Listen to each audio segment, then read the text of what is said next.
Long ago, there existed tales of wolfmen who would turn under the light of the full moon and tear apart any human they found.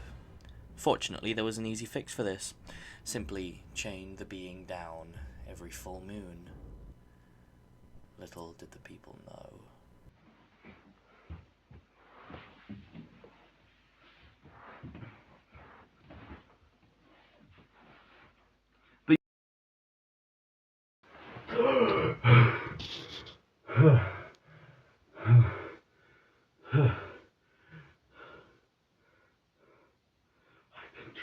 There for 3 days. I think we can all agree that mythical creatures are pretty cool. However, I've always been of the opinion that one way you could make mythical creatures cooler, or I guess at least more interesting, is if you added like different species of mythical creatures. So we can kind of see how these different mythical creatures would adapt to different environments. And I mean, dragons kind of already have this with like the different types of dragons that like breathe acid and breathe fire. And do water dragons breathe water? I don't think. Do water dragons? Whatever, doesn't matter. So I did that, and well, not with dragons. I did it with a bunch of different mythical creatures.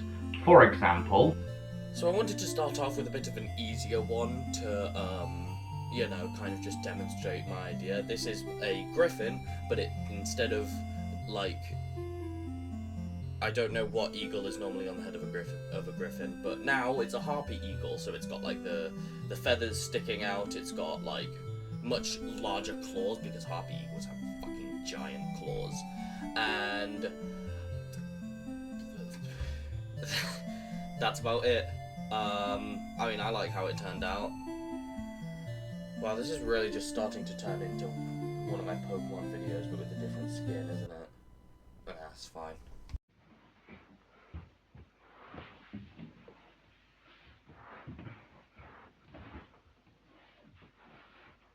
but you know, the griffin is one of those like classic mythical creatures.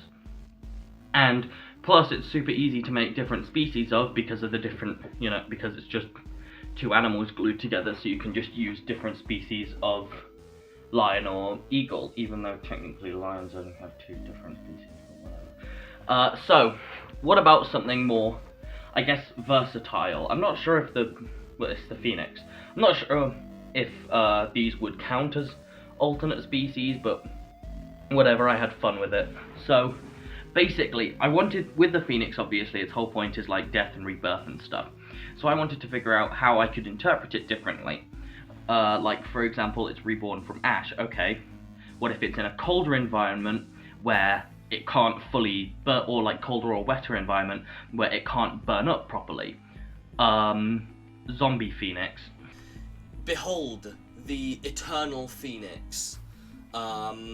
It's a phoenix that kind of developed in a maybe hotter or colder area, so it can't fully burn into ash. So instead of being revived from ash, it's revived from like a corpse. So as you can see, that's kind of taken its toll. Its brain is exposed. I'm not sure how that happened, because the skin still, because if the brain really was like that normally, the head would be like bulging outwards. But whatever, it's cool for the effect. I'll just try to do better if I do a design with its brain sticking out at some other point. It's now like green because, at first I imagined all of its feathers are gone, but then that doesn't make sense because its wings, which clearly do still have feathers, are the same color. So whatever, I guess they just changed to that color because all of the fire's kind of drained out of them, except for some like small veins and some small sparks and that one orange feather sticking out from its face. Its beak is is slightly burned, and yeah, that's it. I think it's a pretty cool design. Maybe not my best. I could have probably maybe done another pass at this, but whatever. I think it's good enough. So naturally, now that I'm kind of on the idea of different forms of resurrection and like different ways the phoenix can be resurrected, you may be wondering what I decided to do next. Rock phoenix. Alright, so hear me out. The phoenix is revived from dust, right? Wait, no, it's ashes. Ashes are like dust, right? You know, I guess there's also the phrase ashes, ashes, dust to dust, but whatever. What is dust? Well, dust is like powdered rock, I think. Well, no, not necessarily, but like, when I interpreted it, dust can be like, you know, powdered rock. It could be stuff you break off of rocks and kind of break rocks down to. So, what if there was a phoenix who, yes, they are constantly reviving, but because there's like so many predators around, whenever they like revive and they immediately get killed. So, this phoenix has developed a rocky outer shell, which actually still links into the theme of immortality, because, fun fact about crustaceans, they are actually, I think, technically immortal, because they keep growing and developing until eventually, like, their shell, until eventually they, like, can't handle the weight of their own shell and they kind of collapse in on themselves. So this is basically that. It's a phoenix that has a rocky outer shell to protect from predators, and, you know, they basically live until eventually the rocks become too big for their body to support it, breaks down, and turns to dust, and they're revived from the dust. There we go, awesome. I've made it a lot tankier, because you'd need to be a lot tankier to carry around giant rocks constantly. And I've also made its beak a lot thicker to make it, like, look, basically just inform that idea of it being a tank. And kept the orange eyes to show that it's still ultimately a phoenix, and I added this cool like red to blue gradient on the rocks. I'm not sure how well that looks, but you guys can tell me in the comments. Ultimately, I really like this design, to be honest. I think it's pretty cool. But next creature. Oh, here's another easy one. The werewolf. The werewolf is, you know, basically just a man wolf. Which should be pretty easy to sort out, because there are, you know, like the griffin, can just do different species of wolves. Okay, so I ended up doing a winter werewolf and something else, but we'll get to that in a sec. Overall, I really like this design, but it's not my first attempt. This was actually my first attempt, which I don't think is particularly good necessarily, because it kind of just looks like a longer winter fox or Arctic fox with human hands. I do like how the hands turned out, and this design ended up, I guess, like, forcing me to adapt my art style, the way I kind of plan out characters' designs, which I think was great for me. But ultimately, I redesigned it into this version, which doesn't change all that much. It just kind of changed the pose and a couple other things. I think it turned out pretty fucking good. However, long ago, there existed tales of wolfmen who would turn under the light of the full moon and tear apart any human they found. Fortunately, there was an easy fix for this. Simply chain the being down every full moon. Little did the people know. Entire towns torn apart, armies shredded by just a few of these giant wolf beasts. Turned from the violent minds of Viking berserkers, they would tear through anyone, armor or not, weapons or not. They merely killed. Did you like the lore? This is the dire werewolf. Yes, it's wearing jewelry. No, realistically, it probably wouldn't be wearing jewelry, but I needed it again. Yes, probably wouldn't have a gold tooth either, but I wanted it to look like grand and powerful. This is the big daddy of the werewolves. Based on the dire wolf, obviously, which is, you know, extinct big wolf, and because the dire wolf's whole thing is being big wolf, I wanted to make this one kind of grand, almost like the king of the werewolves. And yes, I know dire wolves are supposed to be white, but I thought it would just look cooler if it was, you know, this dark brown.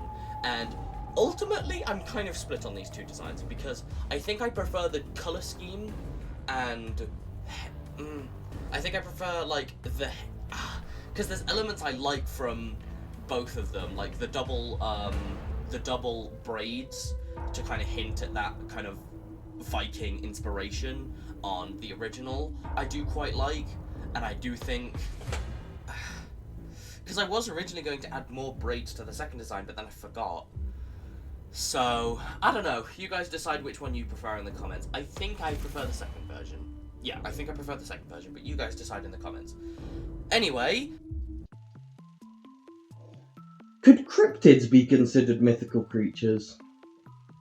I sure as shit hope so, because these are two of my favourite designs, and the animation that took the most effort in this video, so, enjoy the Chupacabra! Oh, I fucking love the Chupacabra, even though he's never really been consistently drawn. I don't think there's ever really been a consistent design for the Chupacabra.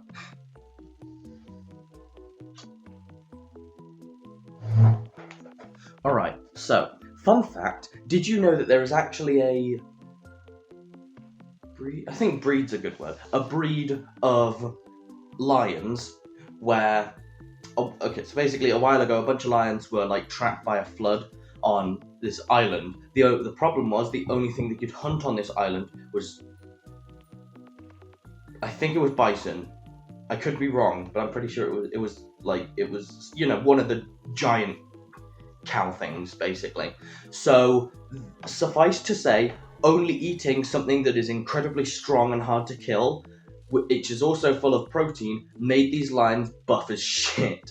So I decided to base one of my Chupacabra species off those. So, this Chupacabra drinks the blood of bison? No, it drinks the blood of elephants. El Chupacabra. Fun fact about Chupacabra, it actually apparently means goat sucker.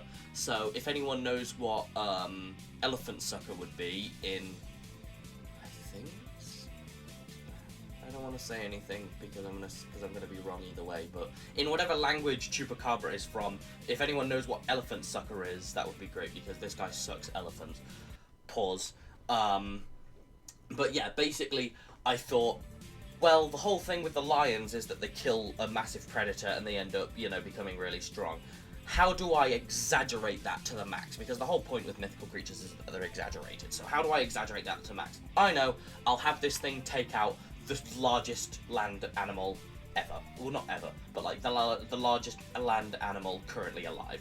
So this is a, so I took, you know, inspiration from the description of the Chupacabra, where it was kind of a, I think it was like a lizard dog with spines running down its tail. So I decided to give it a scorpion tail because why the fuck not? Yes, it does have venom because of course it does. I gave it a single red fang because I thought that would be cool. Is it cool? I don't know. And I gave it a horn because I thought that would be cool. Is it cool? I also gave it like, I don't know if I'd call it like human legs, but similar to human legs, where instead of like the digigrade legs that I gave to like the werewolves, I gave it just normal human feet, which threw me off in the animation because I thought they were digigrade legs, but they weren't. So I had to quickly like replace that. I mean, it worked out anyway, but you know, whatever. And I gave it this kind of demonic look to it with like the glossy eyes and the sharp smile because it's gonna go suck some elephants out. Alright, cool. How do we keep the Chupacabra exaggeration going? I know, we'll have it drink the blood of the largest animal ever, because I am pretty sure there was something about like a cat. There was something that was like, oh, a cat can swim through a blue whale's veins. So that's what this guy does. Ew.